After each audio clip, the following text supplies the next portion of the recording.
Bienvenidos a Ingenio Bioactivo, el podcast de la Escuela de Ingeniería Bioquímica de la PUCB.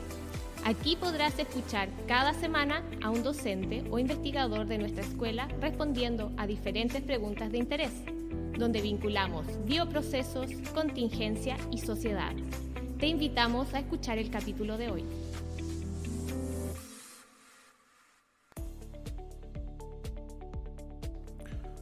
Hola, soy el profesor Germán Aroca de la Escuela de Ingeniería Bioquímica de la Pontificia Universidad Católica de Valparaíso. Hoy les hablaré de la contaminación odorífera y cómo puede ser controlada con sistemas biológicos. Actualmente, una de las contaminaciones que más preocupa a la sociedad en que vivimos es la contaminación odorífera, es decir, la contaminación causada por olores molestos.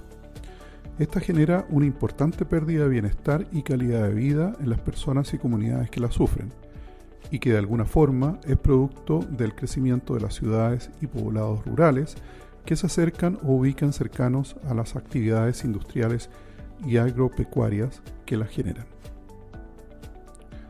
Esta contaminación ambiental se produce por la presencia de compuestos gaseosos que se emiten en distintos tipos de actividades industriales como refinerías de petróleo, fábricas de celulosa, fábricas de harina de pescado y alimentos para peces y animales, las actividades agropecuarias como la crianza intensiva de aves y animales, las plantas de procesamiento de pescados y mariscos, los talleres de redes y las plantas de tratamiento de aguas servidas y de disposición de residuos sólidos. Existen más de 2.000 actividades industriales catastradas a lo largo de todo Chile que generan este impacto y afectan a las poblaciones aledañas, para las cuales el Ministerio de Medio Ambiente se encuentra estableciendo normativas que controlen sus emisiones y por ende su impacto. Hay varios aspectos que hacen muy particular este tipo de contaminación. En primer lugar está nuestro olfato, que es capaz de detectar cantidades muy pequeñas de los compuestos olorosos. Podríamos decir que es el sentido más sensible que tenemos. Si el gusto fuese tan sensible como el olfato, podríamos detectar el sabor dulce de una cucharada de azúcar disuelta en la cantidad de agua contenida en una piscina olímpica. Es decir, nuestro olfato nos permite percibir compuestos gaseosos que se encuentran en partes por billón, es decir, disueltos 1.000 millones de veces.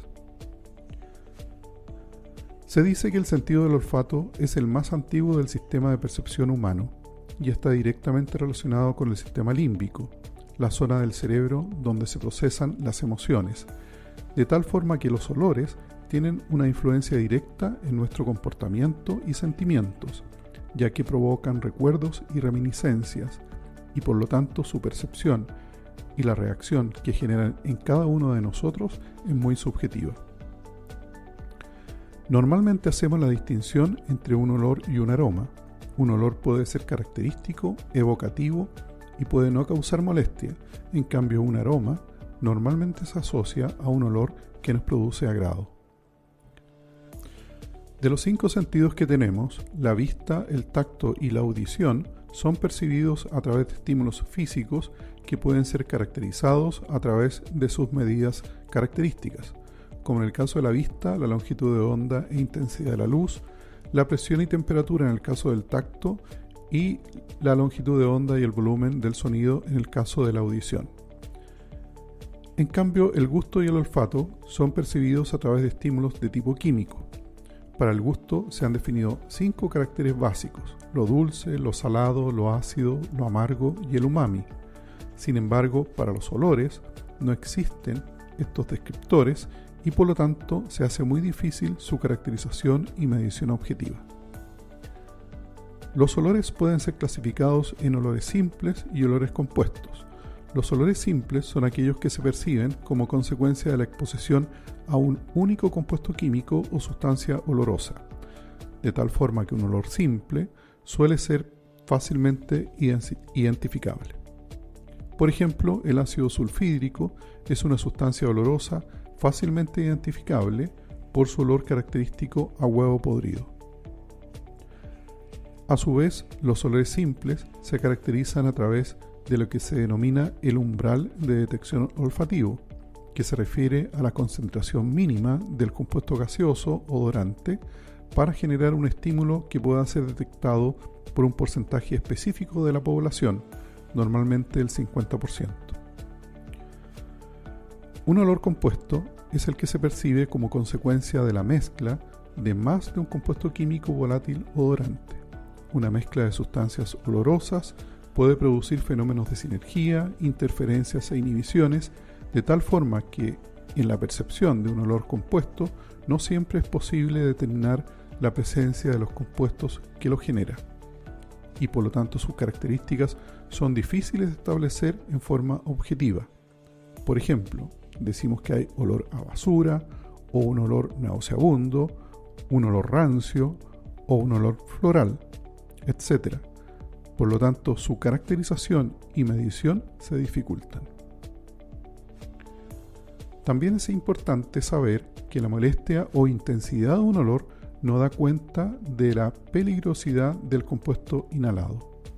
Por ejemplo, el sulfuro de hidrógeno o ácido sulfídrico tiene un umbral de detección olfativo extremadamente bajo, en el orden de las partes por billón, y es altamente tóxico en concentraciones por sobre 150 partes por millón. Y su olor característico es del huevo podrido. Sin embargo, el monóxido de carbono es también altamente peligroso en el mismo rango de concentraciones y tóxico para la salud humana, pero no tenemos la capacidad de olerlo.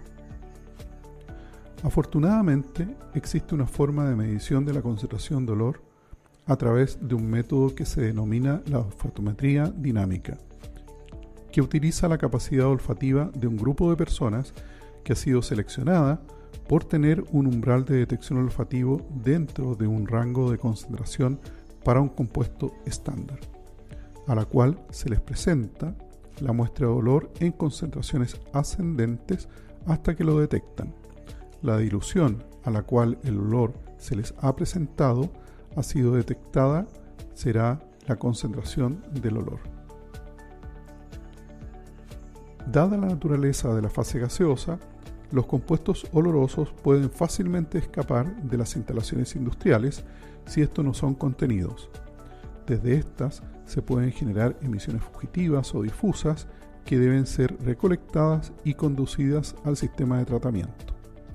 En muchos casos, estos pueden generar dilución de la emisión, por lo que para tratar eficientemente una emisión industrial odorante, tenemos entonces que eliminar eficientemente los compuestos odorantes desde y hasta concentraciones extremadamente bajas y normalmente tratando grandes flujos de aire contaminado.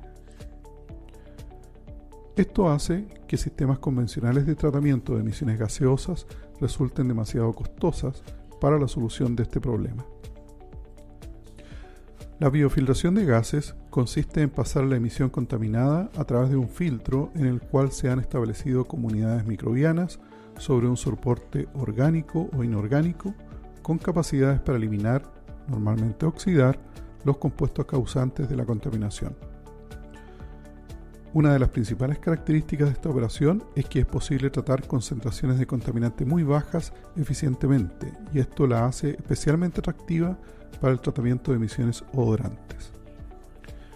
Si clasificamos los compuestos odorantes de acuerdo a su naturaleza química, en azufrados como el ácido sulfídrico o el metilmercaptano, nitrogenados como el amoníaco o las aminas, olores a pescado descompuesto, o compuestos orgánicos volátiles como los ácidos orgánicos butírico, de olor a mantequilla rancia, o el ácido cáprico o caproico, de olor a queso de cabra, podemos encontrar diferentes microorganismos en la naturaleza con capacidades para eliminar estos compuestos desde la fase gaseosa, que pueden ser establecidos en los biofiltros para tratar emisiones complejas causantes de olores molestos, con costos significativamente menores a los sistemas físico-químicos convencionales. Desde hace más de 20 años, en la Escuela de Ingeniería Bioquímica se realiza investigación para el desarrollo de sistemas de biofiltración para el tratamiento de emisiones de gases contaminantes, como aquellos que provienen de actividades industriales que generan impacto odorante en sus alrededores. También se ha participado en el diseño e instalación y control de sistemas de tratamiento de olores en la industria agropecuaria que actualmente se encuentran en operación, tratando eficientemente emisiones odorantes que causaban un importante impacto en las poblaciones aledañas a dichas instalaciones. Este es solo un ejemplo de cómo, utilizando los principios de la ingeniería bioquímica, podemos utilizar eficientemente sistemas biológicos para ayudar a controlar el impacto ambiental que puede causar la actividad humana en sus alrededores. Gracias por escucharnos. Si desea obtener más información, nos puedes encontrar en las redes sociales de la EIB. Te esperamos en el próximo capítulo de Ingenio Bioactivo, donde vinculamos bioprocesos, contingencia y sociedad.